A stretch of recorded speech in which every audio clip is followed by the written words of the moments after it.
السلام علیکم۔ آج کی ویڈیو میں ہم سیکھیں گے کہ انٹرامسکولر انجیکشن یعنی پٹے میں دی جانے والی دوا کس طرح محفوظ اور درست طریقے سے لگائی جاتی ہے۔ سب سے پہلے صاف ستھرا ماحول اور تمام ضروری سامان تیار کریں۔ سرنج میں دوا بھریے اور بلبلے نکالنے کے بعد اسے محفوظ طریقے سے پکڑیں۔ اب مریض کے بازو یا مطلوبہ حصے کو اچھی طرح صاف کریں۔ انجیکشن کو 90 ڈگری کے زاویے سے پٹے میں لگائیں۔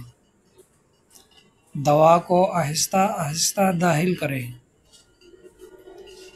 دوا مکمل ہونے کے بعد سرنج نکالیں اور انجیکشن کی جگہ پر کاٹن رکھ کر ہلکا سا دباؤ دیں۔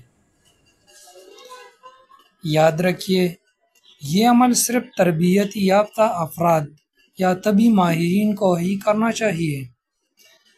غلط طریقہ نقصان دہ ثابت ہو سکتا ہے۔